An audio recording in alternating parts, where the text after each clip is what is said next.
sí procuro cuando trabajo en las distintas instancias del trabajo, garantizarme de alguna manera los elementos que me permitan después, al momento de escribir, poder justamente alternar información como más blanda, ambiental, más que tiene que ver con detalles, con temas, con cuestiones de mirada, con descripciones de lugares, descripciones de personajes, alternar eso con información, como decía recién Tomer, más dura. Eh, y en ese sentido, a ver, hay dos instancias. En primer lugar, cuando hago el trabajo de campo, sí, procuro tener como, si esto fuera como el cliché de la balanza de la justicia, más o menos tener material de los dos tipos, recabar material de los dos tipos. Por un lado, estar buscando como eso, datos que en todo caso yo deba contrastar, eso, es eso que yo deba verificar, que tiene que ver con la información dura, y después temas eso más opinables, más de punto de vista, que son a los que accedo o los que recabo tomando notas con mi libreta, no solamente grabando, sino viendo un poco los espacios en los que estoy, la gente con la que hablo. Y después sí, al momento digo, tengo en el trabajo de campo, en la investigación, ya trato de ir juntando material de los dos órdenes, duro y blando, por decirlo muy esquemáticamente, porque sé que después, cuando llegue el momento de escribir el texto, voy a necesitar de las dos cosas. Si uno hace una pieza periodística y abusando de este malentendido en torno a la crónica, de que se trata como, si uno escribe muy bien o tiene como esa facilidad, tiene como una inmensa parte del camino allanado, como si el manejo de datos duros no fuera algo esencial dentro de una pieza periodística. Trato por un lado eh, de garantizarme como ciertos elementos verificables en el texto, elementos duros, y para que no sea expulsivo el texto, porque si uno entiende que si uno tiene una pieza muy rígida en términos de información, el que lee no va a pasar de la primera página, de la segunda, salvo que el tema le interese muchísimo. Pero como premisa yo trato de pensar en un lector que no está necesariamente interesado en el tema y al que tengo que seducir de alguna manera para que conecte con el universo que yo quiero contar. En Entonces, ese sentido, tú a veces usabas como una especie de regla implícita, que no es una regla, que es de un 3-1. 3 párrafos más de creación de escena a veces, o de personajes, y luego uno quizás bien duro, más de como quizás en una pirámide invertida se empezaría una noticia, ¿no? De responder a las preguntas y luego, ¿eso es tan así? ¿Cuándo aplica o cuándo no? no es una fórmula, no es que yo diga, ya hice un párrafo de información dura, entonces tengo que hacer uno de información más blanda, o hice uno de dura, entonces tengo que hacer 2 párrafos de blanda. Llega un punto en el que quizás no lo tengo muy mensurado y lo sostengo también en base a algo más de tipo intuitivo, que es que voy leyendo y digo, uy, esto se puso muy denso, entonces hay como que aflojar un poco porque el texto se vuelve expulsivo, y a veces veo que si me estoy pasando de rosca con una descripción que no amerita tampoco, digo por dar un ejemplo, ¿no? Que no amerita para 2 párrafos, sino para uno, la chico, o en todo caso, me corrijo, si veo que la descripción está buena y preveo que un lector puede como quedar un poco más aflojado por esa descripción, más entretenido, más enganchado con el texto, aprovecho que lo tengo adentro para meterle después una información más dura que quizás le resulta más aburrida, pero que por otro lado yo necesito que esté para que el tema se entienda de manera cabal y para poder darle como algún tipo de profundidad, no porque el dato le dé la profundidad, sino que la alternancia entre el dato como no convencional, que es ese que sale de la mirada de uno, de lo que uno ve, lo que uno, de los indicios que uno sabe recoger, y el dato más formal, no sea necesariamente como, a ver, esa alternancia es la que a mí me permite seducir a un lector. Si no, finalmente, si un lector se queda porque uno escribe lindo, eh, si hubiera algún tipo de función social del periodismo, que es como otra discusión, pero si hubiera algo como eso no se está cumpliendo cuando alguien se queda solo porque el texto es lindo. Uno lo que quiere es que además se entere de un universo X que no está tratando de contar. Y si el lector solamente la pasa bien, yo siento que hay algo ahí que se queda un poco más rengo. Lo que uno quiere o lo que yo quiero es que la pase bien y de paso como tenga conciencia de un estado de cosas del que no sabía nada unas horas atrás. Repetiste en esta respuesta un montón de veces lector. Sin embargo, el lector en cierta medida es algo un poco abstracto. Uno no está escribiendo con el lector al lado que están intercambiando.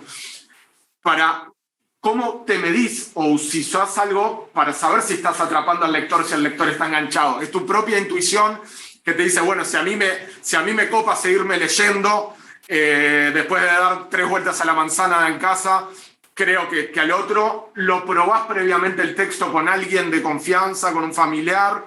Es un entrenamiento, es decir, ¿cómo sabes ese lector que mencionaste tantas veces que está ahí, que te está siguiendo, que está enganchado? Es gracioso porque sí, lo mencioné un montón y en realidad si alguien a quien no consulto al momento de escribir es al lector como arquetipo, no le doy a nadie a leer el material, a nadie. Creo que me haría perder el norte de lo que quiero contar. Creo que a veces es una trampa abrir los textos a lecturas múltiples. Está bueno si uno está inseguro con algún tema que encuentre un lector de confianza, y de confianza creo que supone que sea alguien que sabe leer, que tiene ojo de lectura, que tiene un ojo crítico y que lo que diga, que no nos va a ahorrar observaciones sobre el texto, pero que lo va a decir amorosamente y no como, en el nombre de la honestidad no va a ser agresivo, porque a veces una persona puede quedar como muy coartada en su voluntad periodística y voluntad de escritura si la devolución es muy áspera. Depende un poco de las características subjetivas de cada uno. Pero sí creo que cuando uno está en duda, un lector honesto, elegir ese lector, y que sea alguien como de referencia, que uno tenga como legitimado de alguna manera y que pueda sumar, me parece que está bueno.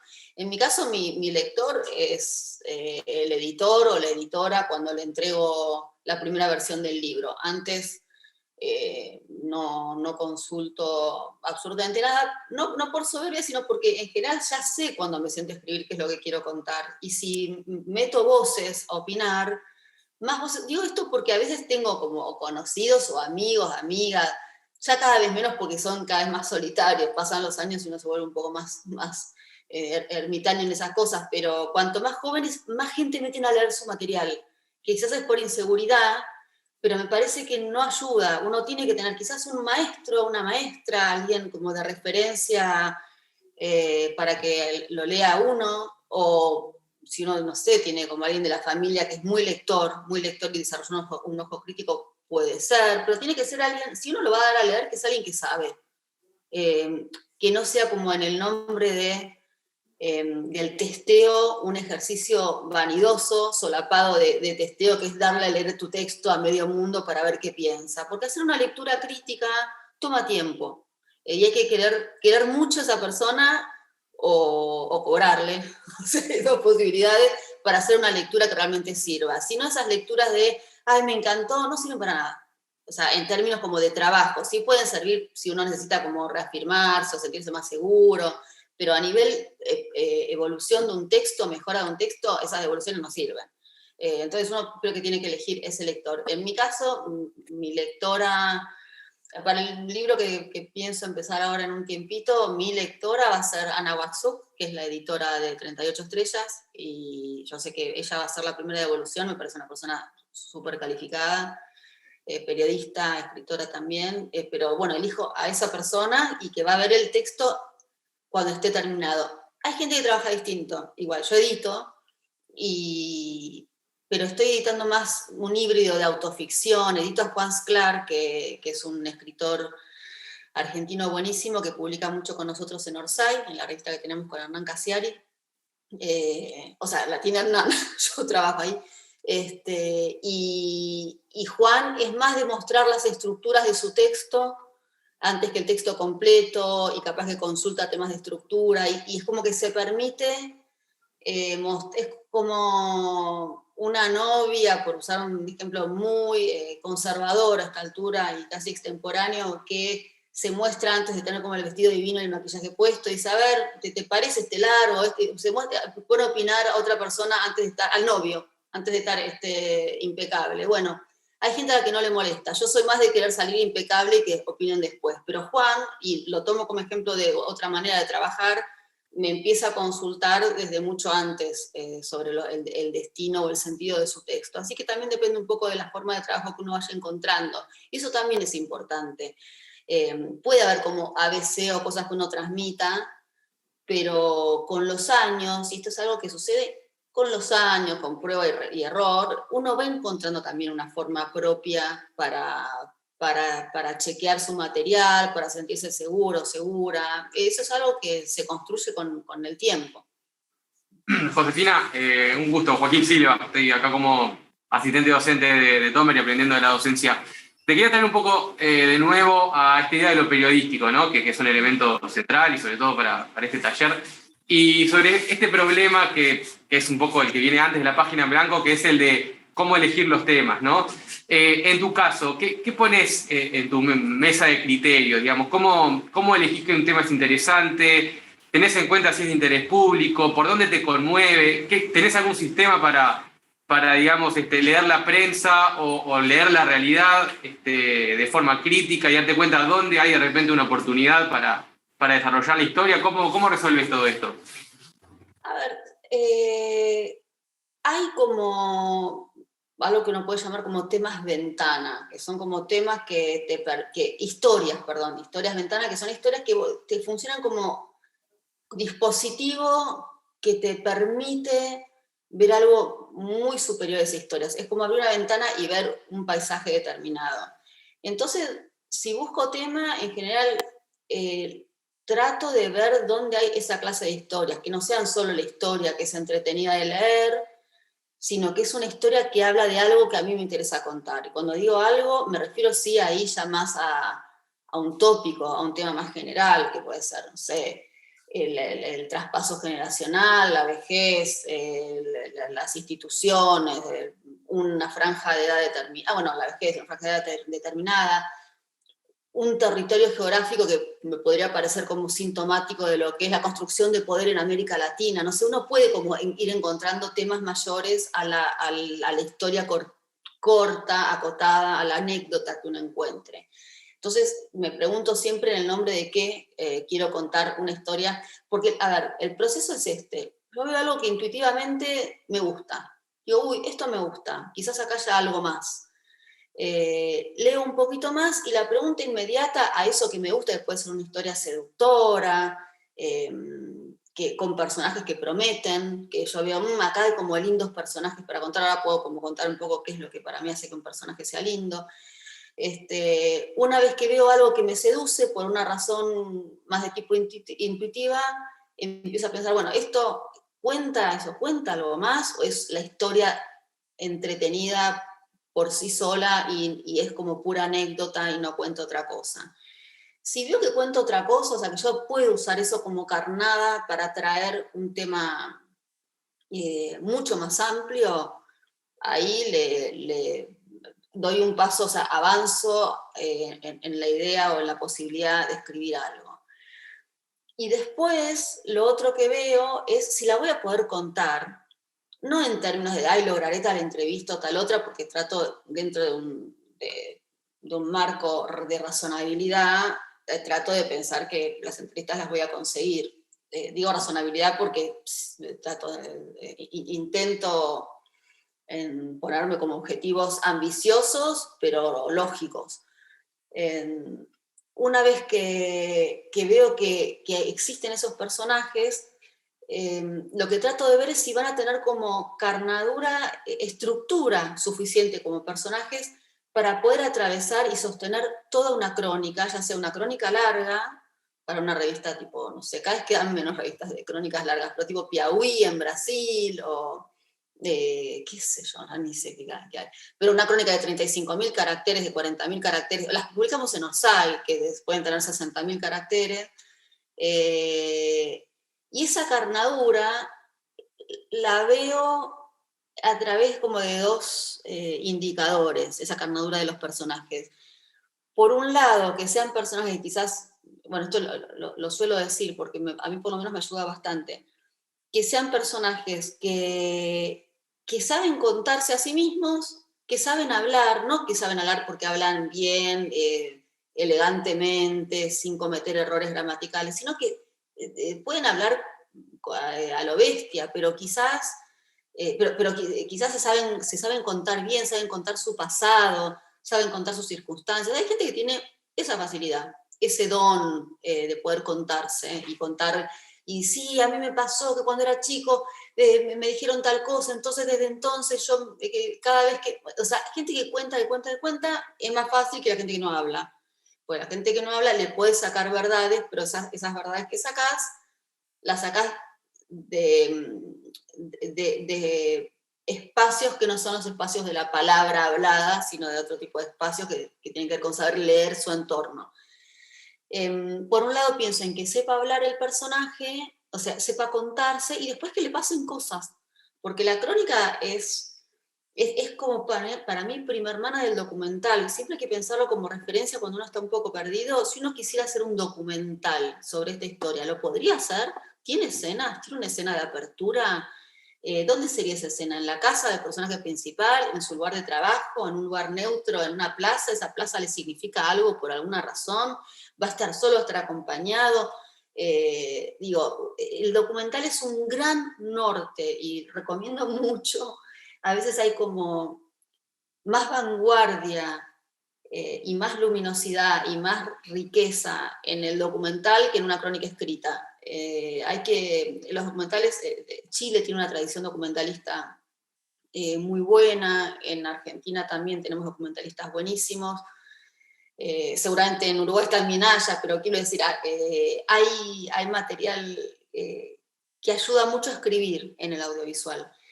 Y pienso eso, si tuviera que hacer un documental, este personaje me tira escenas, le pasan cosas, y si le pasan cosas, o yo siento que le pueden pasar cosas, que yo puedo contar esas cosas que le pasan, para poder como contar una evolución de la historia a través de los actos de los personajes, no que sea solamente una persona sentada hablando y recordando, sino que yo voy a poder como construir una evolución de las escenas. Digo, bueno, tengo personajes, tengo una historia, esa historia trasciende su propia anécdota y me permite contar como un estado de cosas más amplio, y sobre todo siento que me voy a entretener haciéndola, o que me voy a... Sí, que voy a quedar tomada, que puedo llegar a perder esa... Hay una instancia que no es, para mí, por lo menos no es nada fácil de lograr, me cuesta muchísimo, que es entrar como en una especie de trance, donde lo único que me importa es la evolución de esa historia y empiezo a dejar otras cosas de lado pensando en que lo que quiero es sentarme a escribir. Me pasa muy poquito, casi solo con los libros y alguna otra cosa más, pero pienso que cuando veo esa historia, los elementos que encuentro me tienen que garantizar de alguna manera que yo voy a... Tienen que venir con algún tipo de garantía de trance, es decir, yo con esto me voy a enganchar. Yo voy en ese sentido con María Jesús, que está levantando la mano. Pero antes, básicamente el periodismo narrativo se enmarca en lo que son los géneros más de tipo interpretativo, dijera Grigelmo o Bastenier, es decir, ahí donde el autor está presente, no necesariamente, o mejor dicho, no para opinar, pero sí para poner puntos de vista y hacer una interpretación. En tus textos, por lo general, se nota que el autor periodista está, ya sea desde un arranque con que está embarazada pero no se le nota, es decir, hay alguien que tiene que percibir si esa pollita en fuga está embarazada o no, o cuando, como por ejemplo en Una vaca sagrada, decidís empezar contándote en primera persona, el fotógrafo y vos, yendo en busca de un animal que no es más que un simple animal de 4 patas que cotiza demasiado caro, ¿no? Y todo lo que lo rodea. ¿Cómo dosificar el que yo no acapare todo el texto? ¿Cuándo poner el yo, cuándo no? Para que no sea la idea. Y lo otro, ya te hago 2 preguntas en una. Justo hablabas de Orsay. La primera crónica de Orsay, si no me equivoco, fue la de Alejandro Seselowski, yendo a Madrid, tirando su pasaporte antes de entrar a Migraciones, para ver cómo es la historia de un deportado. Es decir, ahí había un periodismo de inmersión. Era el yo en su máxima expresión. La idea como disparador del tema para después lo traigan. Ahí sí o sí tiene que estar siempre el yo y planteárselo en la inmersión del yo, y en los otros hay que tratar de usarlo lo menos posible. A ver, si me pierdo en algún momento, avíseme porque tengo a veces no muy buena memoria y me disipo. En mis crónicas trato de poner trato de meter el periodista como personaje cuando siento que hay escenas o que no pueden suceder o hay información que no puede ser dada si ese periodista no está presente. Eso por un lado. Si hay algo que puede ser dado de un modo lúdico o más o menos amable, sin la presencia evidente del periodista desde una primera persona participante, lo hago, cedo a la tercera persona o a un narrador un poco más neutro y capaz que entro después. O sea, yo en general manejo un híbrido cuando no estoy haciendo una crónica del show, cuando no estoy contando algo de mi vida, manejo un híbrido que es que soy un narrador participante de alguna manera, que es que voy contando la historia, pero cuando hay algo que no lo voy a poder contar si no me pongo de carnada en el texto, porque eso sucede porque yo estoy ahí, me meto en ese caso. Distinto es el caso de las crónicas del show, donde evidente que es lo que pasó con... Lo de Alex Seselowski en realidad fue más un gonzo que una crónica del show, y la división entre una cosa y otra igual es bastante lábil. Digo un gonzo porque el periodismo gonzo es, para poder contar algo que querés contar, ponerte en las ropas, en los zapatos del sujeto que normalmente transitaría esa historia. En el caso Además, de Takoto, que es protagonista y además altera en parte la realidad, porque él hacía determinados ejercicios como tirar el pasaporte para provocar que suceda algo. Y eso igual es una casiareada, o sea, eso se le ocurrió a Hernán Casiari, yo en ese momento no estaba editando, habría como puesto algún tipo de reparo, creo que es una gran crónica la que hizo Ale, pero me parece como muy construida, seteada, me sale en este Spanglish que uno viene hablando, pero muy armada la escena para poder contar algo. Por otro lado, gracias a que se armó, se pudo contar lo que se contó, porque de otra manera no se habría podido contar, pero por lo menos sí que hubiera tenido como alguna charla o alguna discusión en torno a eso que podría haber sido interesante. Pero en el caso, claro, de Ale, exacto, hizo como un gonzo, me pongo en los pantalones pero por otro lado, ese proceso de inmersión terminó siendo a la vez una crónica del show, porque lo que le venía pasando a Alejandro podría haber tenido como un carácter, entre comillas, definitorio. Fue bastante arriesgado, de hecho no fue fácil conseguir a alguien que tuviera ganas de hacer eso, que es ir a España, lo digo porque no sé si todo el alumnado leyó esa crónica, pero es que Alejandro, para poder contar cómo es que te deporten en un momento en el que se iban muchos argentinos a Europa, y había muchos casos de deportación, lo que se hizo fue como inducir esa deportación, que es mandar a Alex Seselowski solo con pasaje, haciendo todo mal, sin plata para la estadía, solo con pasaje de ida. Y después cuando llegó, como le venían perdonando la vida, dijo, bueno, voy a tirar el pasaporte y voy a decir que lo perdí. O sea, hizo todo como para que finalmente le diga, bueno, señor, usted se tiene que volver a su país de origen porque hay algo raro. Entonces, insistiendo, terminó aislado creo que 48 horas, no me acuerdo si se fue el tiempo, en el espacio en el que se aísla la gente que va a ser deportada, y él contó, a pesar, no sé si tenía como libreta, creo que no tenía libreta, pero se fue acordando de todo y lo contó después, con una prosa que es muy buena porque Alex Seselowski escribe cada vez mejor. Pero me abrí con eso, que lo que quiero decir es que hay casos en los que el yo está absolutamente no solo permitido, sino que es imprescindible, que son esos casos en los que se trabaja la crónica del yo, que es que algo que te pasó, no de modo inducido, no es que lo provocaste para ponerte en los zapatos de otro y quieres saber cómo es ser bombero, soy bombero por un día. No, es algo que te pasó y que por alguna razón sentís que es universalizable, que toca fibras humanas con las que otra persona, aunque no le haya pasado exactamente lo mismo que a vos, se va a sentir conmovida y afectada personalmente. O sea, va a poder pensar, uy, a mí me pasó lo mismo, o a mí me pasó algo parecido, o yo siento algo parecido. Son casos en los que vos publicás y después te llegan por redes sociales, si sos ubicable por redes sociales, bastantes mensajes de desconocidos diciendo, no sabes cómo me conmovió lo que escribiste, a mí me pasó, y te cuentan su vida, o una parte de su vida. Y eso es muy lindo, y es casi lo que más hacemos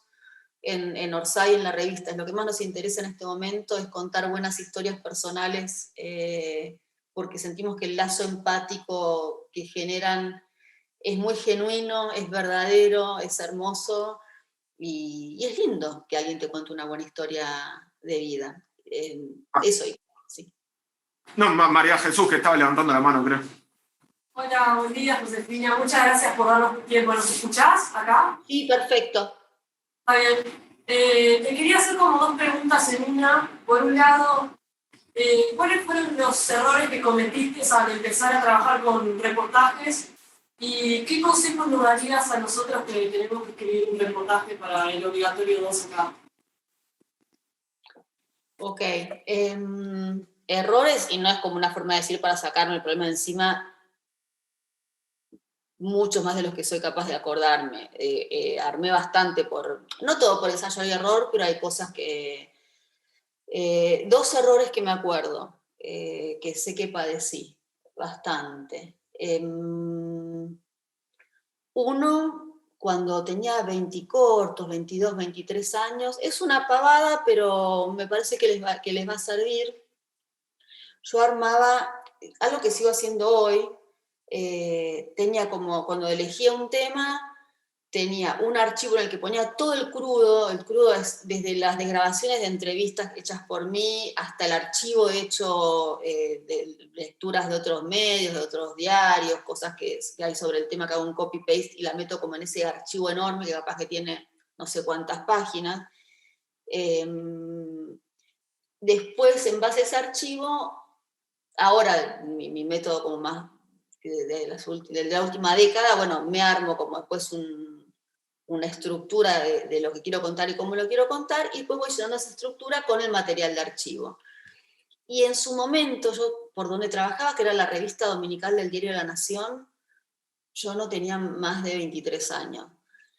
Y me acuerdo que no identifiqué, tuve un manejo irresponsable de ese material crudo, y en un momento perdí el registro de qué era material propio y qué era información que yo había sacado de notas de archivo en otros medios. Era una nota sobre, ya no me acuerdo, pero era como algo de las dietas para adelgazar, cosas raras que hacía la gente. O sea, no era una nota que uno diga se le jugaba la vida a nadie con esa nota. Era una nota de revista dominical, divertida, o sea, que pretendía ser divertida. Y me acuerdo que días después apareció un periodista freelance diciendo que yo había copiado un tramo de una nota suya.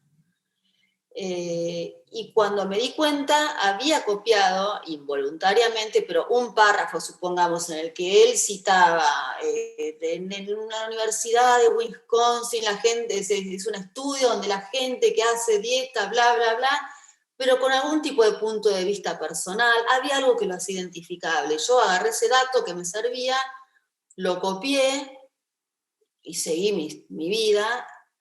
Y después apareció pidiendo trabajo también, pues lo que él quería finalmente era tratar de, como de meter alguna nota en la revista, pero hizo un reclamo que en realidad era legítimo. Que fue, yo tuve un manejo responsable del archivo y después no atribuí, porque dejé de identificar cuál era la fuente, no atribuí el material a la fuente que correspondía.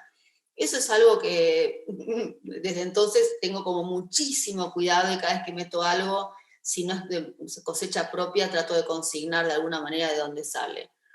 Y después otro error que fue más grosero, que me costó bastante más, lo cometí mientras trabajaba, hacía el trabajo de campo para un libro, el segundo libro que publiqué, que se llama Los Otros, que es un libro que cuenta, les cuento un poquito para que se entienda después el error, no porque quiera como andar con... Cualquier cosa, abro un paréntesis, está en biblioteca de facultad, hay un par de ejemplares de ese libro. Qué bueno, es un libro que yo adoro. Bueno, todos los libros los quiero, pero ese lo uso bastante para dar ejemplos así en charlas o talleres, me funciona como fuente de ejemplos bastante rica.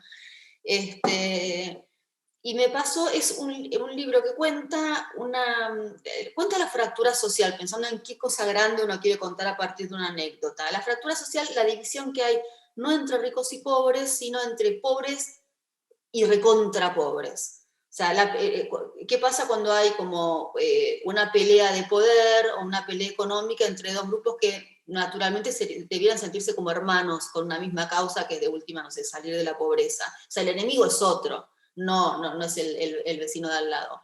Sin embargo, en este choque de gente de un asentamiento, de una villa, y gente de un barrio muy pobre, pero un barrio como establecido con servicios públicos y terrenos comprados, digamos, había mucha puja, y esa puja terminó con la muerte de un cartonero. El libro trata de contar por qué muere un cartonero en el marco de una pelea que es finalmente entre hermanos, entre gente que de un lado y del otro gana más o menos lo mismo, tanto los de la villa por planes sociales del gobierno, como los del barrio de Tanos, que era un barrio de inmigrantes italianos, por trabajos flexibilizados y muy mal pagos. Yo necesitaba un personaje que me ayudara a contar cada uno de esos lados. Para contar la villa encontré un puntero, que es la gente que tranza para conseguir beneficios para su comunidad a cambio de favores políticos, en fin. Un puntero, calculo que se llamará puntero también en Uruguay. Y del otro lado, del lado de los tanos, lo que encontré como personaje era el hombre acusado de matar al cartonero, un trabajador de clase media empobrecida, que tenía una imprenta, que imprimía las tarjetitas de 15 años de las cumpleañeras, un buen vecino que un día se deschavetó ante un conflicto social entre los barrios, agarró un rifle, empezó a los escopetazos y mató a un adolescente, cartonero. Cuando trato, y ahí me voy acercando al punto, de entrevistar al supuesto asesino, que era un tano que podría ser el abuelo de cualquiera de nosotros. La identificación para mí con él era muy inmediata. Sentí que era alguien que podía ser de mi familia, que en un momento de locura aparentemente cometió un acto muy violento y definitivo. Pero bueno, el hombre y su familia eran tan pudorosos por la situación, y que el hombre estaba preso a la espera de un juicio, que nunca me lo querían habilitar, no querían que yo hablara con él, y si yo no hablaba con él, no tenía libro, porque necesitaba un personaje que representara la historia de los tanos, de los clase media empobrecida. Entonces, desesperada, un día porque no tenía personaje, y ahí voy un paréntesis a lo importante que es tener personajes para poder contar una historia, decidí ir a verlo a la cárcel sin cita. Tengo un amigo que es Rodolfo Palacios, que es un periodista policial extraordinario, que me dio un contacto para poder entrar sin tener demasiado problema, y después adentro me tenía que arreglar, o sea, tenía que lograr que el Tano Baldassarre, que el Tano me atendiera y quisiera hablar conmigo, pero por lo menos yo estaba dentro de la cárcel. Entonces lo fui a ver, haciéndome pasar por miembro de una ONG que trabajaba en la reinserción de los presos cuando salían de la cárcel, y lo encontré en el horario de almuerzo, en el galpón en el que almorzaban con algunos familiares, y me presenté. Él estaba con uno de sus hijos. Me presenté, hablamos, dije, acá me va a sacar corriendo porque no me estaba esperando, y no, contra lo que yo pensaba, me trató muy bien, y me empezó a hablar. Y yo, como no había entrado como periodista, sino como otra cosa, no tenía ni siquiera libreta para tomar notas, no tenía grabador, no tenía ningún tipo de dispositivo que me permitiera registrar la historia de Tony, de esta persona. Y entonces, sentada, hablando, Tony me empezó a hablar, y yo dije, bueno, está todo bien con Tony. Tony me dijo en un momento, me acuerdo, hay lentejas de almuerzo, ¿te querés quedar a almorzar? Y yo, pensando que ya le había caído de improviso, que no le había avisado, que él estaba con su hijo, era un momento familiar, como de cierta intimidad, y caigo yo, que no me esperaba nadie para encararlo, para que me dé una entrevista, y dije, bueno, ya está tendido el puente, con Tony está todo bien, hago las cosas bien, vuelvo otro día de una manera como formal, como periodista, entro con mi grabador y lo grabo, y tengo la entrevista que necesito como plan de mínima para tener el libro. Y entonces, después de hablar un rato largo con Tony, le dije, Tony, no me quedo como las lentejas, quédate con tu hijo que tendrán mucho que charlar, yo ya me quedo contenta porque sé que está todo bien, que me vas a poder recibir en unos días, nos vemos, un besito. Me fui, y Tony habló con su abogado, el abogado lo levantó en peso diciendo que ni se le ocurra hablar conmigo, y nunca más pude entrar a la cárcel a hablar con Tony. Y me perdí algo que yo necesitaba, que después me costó mucho saldar en términos de información. Entonces, ¿qué aprendí con eso? Y va a la segunda enseñanza que realmente creo que es básica. Siempre hagan una entrevista pensando que el entrevistado al día siguiente o la hora siguiente se puede morir, le puede agarrar una ACV y no puede seguir hablando. Habló con su abogado, habló con su mujer, habló con su marido, habló con sus hermanos, habló con un vecino que le quemó la cabeza y le dijo, ni se te ocurra hablar con los medios. Bueno, lo que sea, uno siempre tiene que hacer una entrevista pensando que es la única vez en la que va a poder ver al entrevistado. Si después sucede que esa persona te vuelve a recibir y te vuelve a recibir y haces como la gran Leila Guerriero y querés ir 60 veces a verlo, espectacular. Son todos bonus track que te van a servir. Pero creo que la primera entrevista uno tiene que quedarse todo el tiempo que lo dejen. Y digo esto habiéndome pasado lo que les acabo de contar, que es que yo no me quedé y después me quise matar. Así que eso, aprovechen. Hola, Josefina, mi nombre es Sara Esteba. Te quería hacer una pregunta acerca de la ética en estos casos. ¿Cómo te enfrentás, cómo evaluás éticamente qué contás, qué no contás, cómo lo contás? En casos como Posita en Fuga, casos como este, porque supongo que hay relatos o testimonios o situaciones que se le brindan, pero ¿cómo manejas esa información? Que en Pollita en Fuga, claro, hay otro extra que es el tema de la propia fugada, ¿no? Y cómo el periodista se posiciona ante ese caso, ¿no? A nivel ético, que no es solo el qué lugar estás ocupando en la historia, como decía Sara, sino también cómo estamos abordando el hecho en sí. A ver, en cuanto a Pollita, Silvina estaba en la casa de su tía.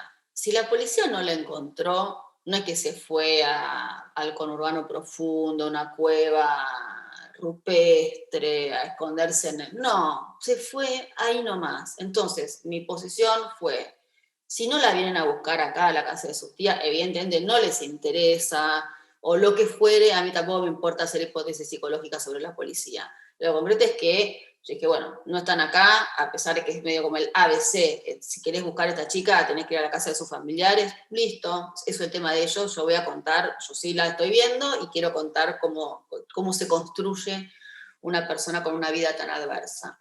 Digo esto pensando primero en la posibilidad de que alguien se plantee, bueno, ¿por qué no la denunciaste, por ejemplo? Primero, el periodista no tiene como rol de policía. Igual entiendo que hay casos y casos. En este caso, o sea, no es que tengo como algo tallado en piedra que digo nunca hay que denunciar, es maleable. Pero me pasó con Silvina esto, que encontrarla la pueden encontrar, si no lo hacen no querrán. Yo voy a hacer mi trabajo. Eso por un lado. Y después respecto de cómo manejar otro tipo de información, pienso sí en algo que sí me genera como una obligación de delicadeza mayor y que tiene que ver con lo que cuenta el entrevistado cuando cuenta. Y cuando habla de más en algunos casos. En general siempre eso que se dice casi como exabrupto, cuando la persona se corre un poco de lo que tenía previsto decir y termina como diciendo más, suele ser interesante. Y el tema es que hace uno con eso cuando sabe que esa persona no tuvo registro de que habló de más y sin embargo dijo algo que puede ser eventualmente comprometedor. Y ahí a mí lo que me pasa es que si es un entrevistado o una entrevistada que no está acostumbrada a recibir a la prensa,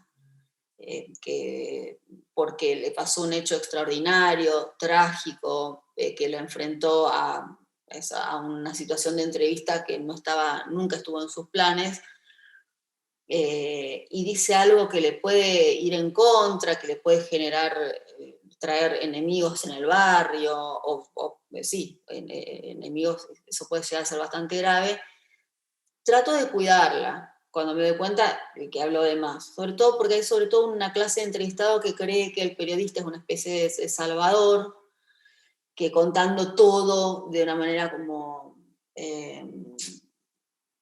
bueno, sin filtro, su vida puede llegar a dar como un giro positivo, y el periodismo no tiene como la posibilidad del periodismo de salvar algo, es dudosa. Entonces me parece que es una ingenuidad la que cometen los entrevistados, que es más lo que pueden perder que lo que pueden ganar si hablan de más, y los cuido de eso.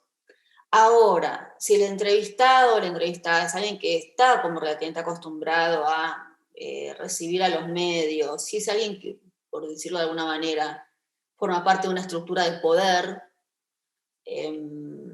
más que un sometido, es como un sometedor, por decirlo esquemáticamente, no lo cuido. Si habló de más, que se joda. Básicamente eso es un poco, o sea, si pisó el palito sabiendo que hay un grabador, que yo estoy ahí porque soy periodista, no porque soy su amiga, etcétera, y habló de más, o es un juego histérico en el que habla de más y después te pide que, ay, no, en realidad no quería, no sé, yo parte de ese juego no formo, y si habla de más y no se da cuenta, y yo necesito que eso aparezca en el texto, lo pongo. Eso es básicamente, depende, eso, y creo que depende un poco dentro de lo que es como la estructura de poder y esa verticalidad, en qué lugar de la estructura está el entrevistado. Si está en una situación de poder, creo que no tengo nada como que perdonarle yo. Ya en breve te propongo un jueguito con una imagen, pero antes me quedó una duda. Tú al pasar hablando de los otros, hablaste de el puntero en la villa, casi como que uno entra, digamos, a lo que acá puede ser un asentamiento irregular, antes se le llamaba Cantegriles en Uruguay. Hola, soy Josefina, voy con los lentes, medio bordó, además, algo de redacción. ¿Hay algún puntero por acá que me quiera hablar? Claramente no es así. ¿Cómo fue el conseguir el puntero? Ese ya lo tenía. ¿Cuáles son los pasos que das? ¿Es conectarte con alguien del barrio, con un concejal del barrio? ¿Cuáles son para poder entrar a un mundo que no es tu mundo? Me rodeé un montón hasta dar con el tema de los otros. Me rodeé literalmente. El conurbano, les cuento que no lo conocen, el conurbano bonaerense es un territorio inmenso, y si doblás, te equivocás con el GPS y doblás mal en una esquina, puede terminar en cualquier lado. O sea, tiene muchas sorpresas el conurbano. Entonces yo tampoco me podía mandar, primero no sabía conducir en ese momento, y aún sabiendo conducir no iba a subir un auto a irme de tour por el conurbano a ciegas a ver dónde pinta.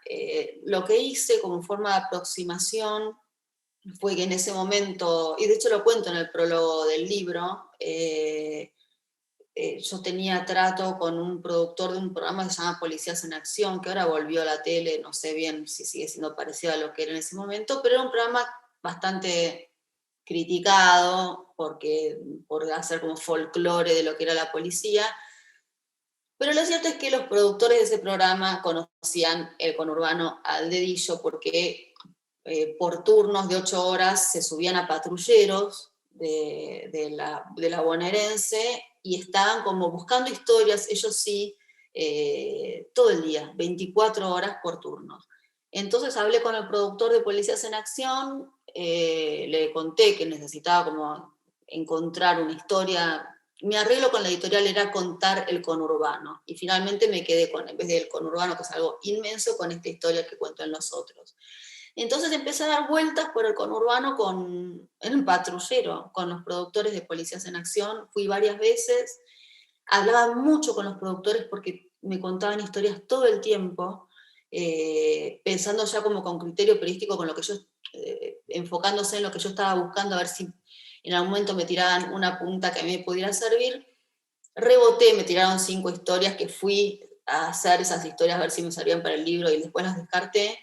Y finalmente, la última historia que me dieron es la que es la semilla del libro Los Otros. Y junto con la historia me dijeron, si querés contar esto, tenés que entrar en contacto con Marcelo Rodríguez, que es como el puntero que maneja toda la zona, te pasamos el teléfono. Y así arranqué, lo llamé a Marcelo, que está bueno en territorios tan ásperos, porque ese lugar, yo quedé físicamente muy cansada, fueron 3 años de trabajo en ese libro. Es una villa, un asentamiento que está al lado del riachuelo, un lugar muy castigado, y muy difícil, muy, muy áspero. Entonces, si uno se va a acercar ahí, tiene que acercarse o con el cura o con el puntero, o con una madre de un hijo muerto.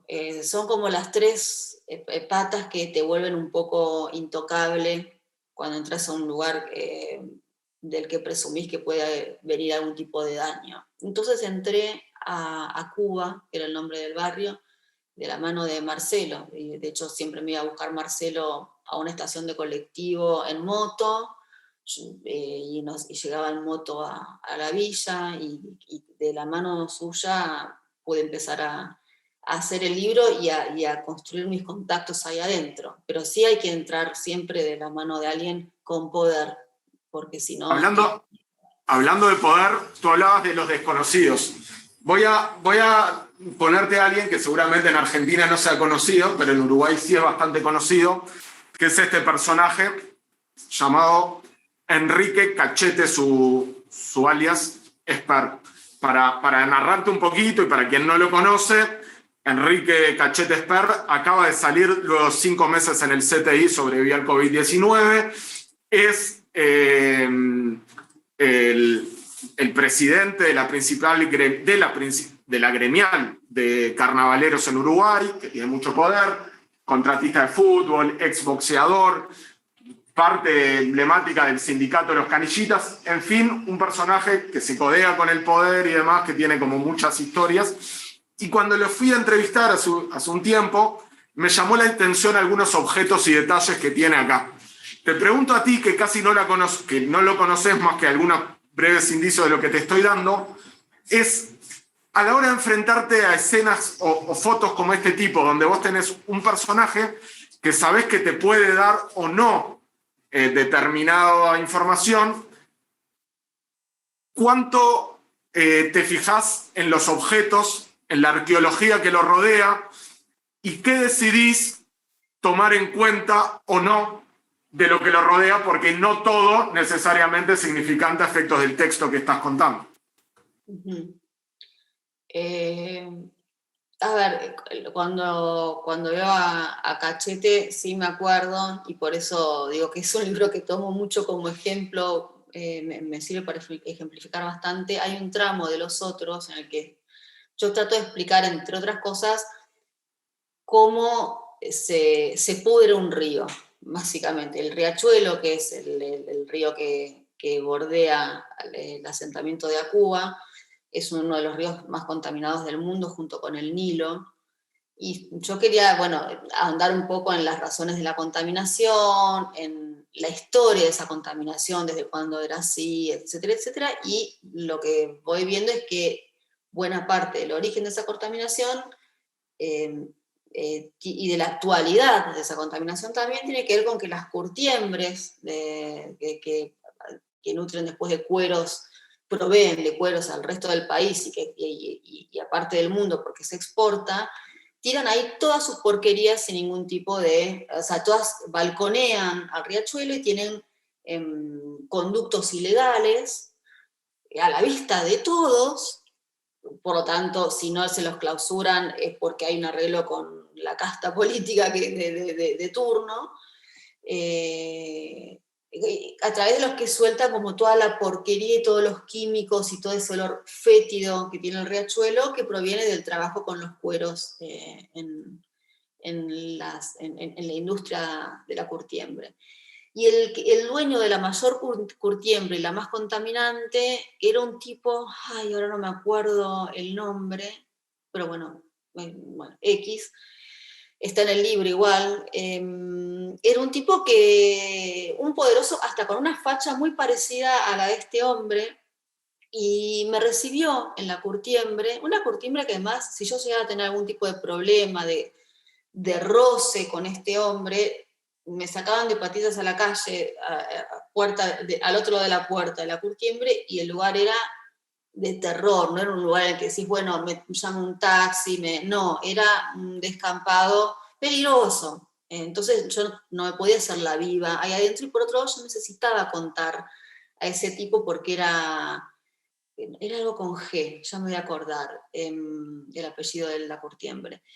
Pero bueno, yo necesitaba ese testimonio. Y entonces entro a la oficina y claro, lo primero que veo es que un tipo que está como indicado como uno de los mayores contaminadores del riachuelo tiene una pecera enorme con unos peces que nadan en el agua translúcida, corales, una pecera, un tipo que es responsable alimenta la porquería del riachuelo cada hora de cada día de su vida. Y después, mientras hablaba, después vi que, bueno, mientras hablaba todo el tiempo me hacía como cortar la grabación porque le sonaban, tenía 2 teléfonos, atendía los 2 teléfonos todo el tiempo, y por teléfono puteaba a los sindicalistas porque le estaban por hacer un paro en la Curtiembre. Entonces, Gaita, ahí está, ese es el apellido de la Curtiembre de este hombre. Entonces me decían, corta la grabación, corta, y empezaba, la puta que te parió, no sé, a las puteadas. Después terminaba las puteadas, me decía, pone play, y hablaba como si fuera un diplomático. Yo eso lo tenía que contar, de hecho lo conté. Después, junto con esa carga de violencia de mafioso que tenía, y con ese aspecto que tenía, bastante, igual más desalineado todavía que el de este cachete, tenía al lado en un corcho unas frases de autoayuda y autosuperación que estaban sacadas de un libro de Ari Paluch, que es un ex periodista que se dedicó a tratar de buscar plata escribiendo autoayuda. Y también decía, si te amas a ti mismo, el prójimo te amará, cosas de ese orden, cuando era un tipo que era absolutamente desagradable. Entonces a mí llegó un punto en el que todo ese contraste entre su palabra oficial, diciendo, bueno, la Curtiembre forma parte de la matriz productiva de la Argentina, y te hablaba todo en político. Después decías, pero para, cortar, y yo cortaba la grabación y empezaba a putearse con los gremios, con los sindicatos. Dije, bueno, esto es lo que voy a contar. Esto, las frases de autoayuda, la pecera. Para este caso concreto de la foto, hablar de alguien de poder e ir directamente a ese trono con su cara de mármol, su cara esculpida en mármol, ¿ya es lo obvio o en realidad ahí sí es significante, digamos? A ver, es obvio por un lado, porque es algo que yo creo que nadie que vaya al despacho de Cachete y vea eso va a dejar de contarlo, es lo obvio, pero que sea lo obvio no quiere decir que uno tenga que dejar de contarlo. En todo caso, ves cómo lo enmarcás, cómo presentás ese dato, qué otras cosas más ves, pero ese asiento está, y no contarlo es omitir información. Entonces, me parece que sí, es contar eso, es contar, no sé bien ese reloj que tiene, o ahí tiene un anillo, qué sé yo, pero de repente, no sé, después tiene un papel ahí abajo verde, que yo de estar ahí trataría de ver un papel de qué es. Ahí es de una de las agencias Red Pagos, de pago una factura seguramente, o algo, o que debe o que le deben.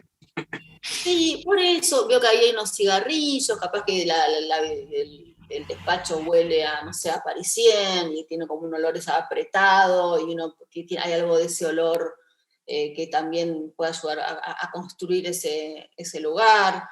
Hay que ver también si es como una especie de nuevo rico que se construyó a partir de alguna mafia más o menos reciente, pero sus oficinas las tiene como en un edificio de moldería como más o menos histórica, y ver como en ese contraste si hay algo que uno pueda como contar de la tradición versus el arribismo. No sé, hay una inscripción ahí al lado de esa talladura en mármol que se hizo, que no sé qué dice, pero también trataría de ver qué dice. Le preguntaría por la silla, cuándo se le ocurrió hacerla, a quién se le encargó, si a él se le ocurrió lo de la cara o si fue una idea del artesano que la hizo, si la idea la copió de alguien. Sabiendo que esa silla existe, casi que me documentaría antes para ver si hubo como alguna otra figura de poder que tuviera como su cara tallada en el mobiliario. Capaz que te enterás de que, no sé, Marco Aurelio la tenía, entonces le hablas un poco de eso, a ver qué tiene para decir, y capaz que te dice, sí, bueno, yo cada tanto me siento un poco, no sé, Nerón, te tira una que te tira un título, no sabes bien, pero cosas para para sacar de ahí es un personaje rico, y lo que uno sabe es que más allá de lo que diga, lo que uno pueda registrar con un dispositivo, lo que uno pueda grabar, tiene un contexto con un discurso mucho más interesante que lo que él tenga para decir de manera oficial. Lo que uno logra cuando sabe mirar o cuando ejercita la mirada y se detiene en detalles que sean significativos, es acceder al discurso no oficial. Es como si tuvieras como al diablito y al angelito. Bueno, acá es cuando el diablo te tira una buena. Dice, bueno, mira allá, mira allá, mira allá, mira allá, y con eso lo armás. Eso. Bueno, Josefina, yo te quería preguntar, retomando una de las primeras preguntas o primeras respuestas, cuando te referías al uso del documental, o al documental como género audiovisual, como inspirador o como muy nutritivo para escribir crónicas, reportajes. Entonces, en ese sentido te quería preguntar, justamente, ¿de qué te nutrís para escribir, para aprender a escribir, para la etapa en la que están los estudiantes acá, o en la que estamos muchos de nosotros? Porque supongo que es un arte que uno está todo el tiempo aprendiendo, ¿no? Más allá de virtudes o talentos que cada uno pueda tener. Supongo que es algo sobre lo cual hay que trabajar mucho. Pienso en Caparrós, que a mí me quedó grabada una frase de él en la crónica que dice que para escribir hay que leer demasiado, ¿no? O sea, que hay que estar prácticamente todo el tiempo leyendo y no desconectarse con eso. ¿Cómo te vinculás vos con la lectura y con los elementos de los que te valés para escribir lo mejor posible? Yo creo que para escribir hay que vivir demasiado, no sé si vivir leyendo. Y dentro de vivir también está la lectura, pero yo voy a ser honesta, yo no me la paso leyendo. Sí leo cuando siempre tengo un libro que voy siguiendo, que voy leyendo de acuerdo como a la energía de lectura que tengo. Si es una energía corta, quizás leo más poesía, me gusta mucho.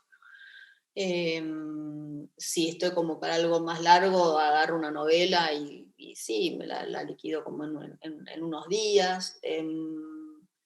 Pero trato de leer ya a esta altura. Creo que uno pasa por etapas, no digo que sea como algo a seguir. Creo que pero defiendo bastante esto de que uno lea cosas que le gustan, no leer lo que hay que leer. Me pasa cada tanto que quizás hay libros que aparecen como un poco canonizados, o que vos ves en redes sociales que gente a la que respetas mucho dice, este libro está buenísimo, lo compro, empiezo y me aburro. Y no me parece como que está inflado. Y en mi caso lo dejo. Soy una terrible abandonadora de libros porque siento que hay mucho para leer y que quedarse leyendo algo porque hay que leerlo te aleja de la escritura y de la lectura, porque lo lindo, lo que es alucinante de un libro es que uno esté esperando con esta vida loca que tenemos, que uno esté esperando el momento para poder leer un poquitito más. Ay, tengo tal rato, tengo que ir a tal lugar, tengo una espera de 15 minutos, me voy a un bar, o no voy, termino de comer y me voy un toque a la cama, así, la media hora que me queda antes de quedarme dormida, leo un poco más. O sea, buscar el resquicio en el que uno tenga ganas de sentarse a leer, me parece que es un indicador. A mí, en realidad, me funciona como indicador de si el libro, si tiene sentido sostener la lectura de un libro o no. No leo nada que no, salvo que sea por un tema de trabajo, sí, leo cosas que no es que me fascinan, o no me parecen,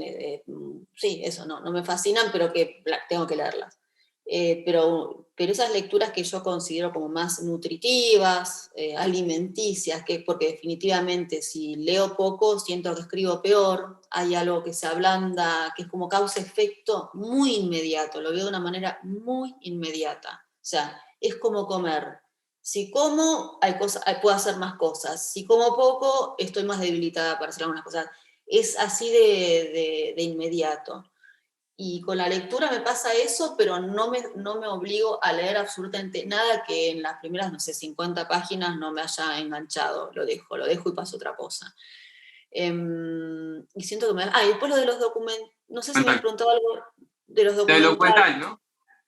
No, y sí lo que hago, pensando en esto de que hay que leer demasiado, que dice Martín Caparrós, yo estoy como convencida de que hay que leer.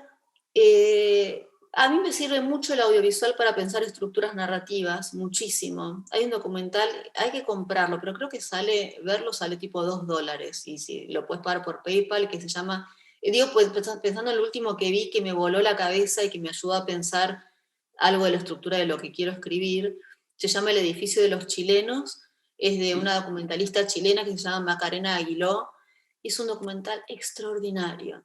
Después tenés, ese sí se puede ver gratis, gratis quiero decir que si lo metes en algún tipo Cuevana o en algún lugar de estos lo encontrás. Hay un documental hecho en Argentina por Lorena Muñoz y Sergio Wolf que se llama Yo no sé qué me han hecho tus ojos. Ese documental también en términos de estructura es alucinante. O sea que miro mucho audiovisual, no por los textos, pero sí por las estructuras narrativas. El audiovisual le da muchísima más importancia a la estructura narrativa que la gráfica.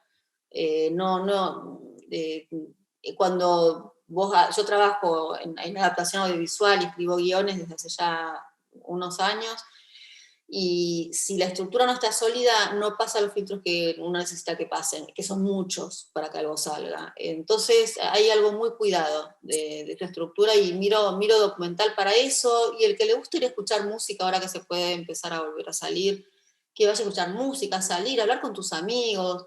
Yo tengo un jardín, realmente digo esto, pero no es para hacer una construcción naif. Desde que empezó la cuarentena, empecé como a dedicarme mucho más a mi perro y a mi jardín, y esos momentos en los que estoy viendo qué brotó, qué no brotó, o sea, tengo como un pensamiento paralelo que me hace muy bien, y no estoy leyendo, pero yo sé que voy a poder escribir mejor después de eso. Entonces digo, creo que lo importante es encontrar instancias de conexión con cosas vitales. Eso nos hace más ricos, y si somos más ricos, vamos a escribir mejor, en el caso de tener como cierta facilidad de escritura.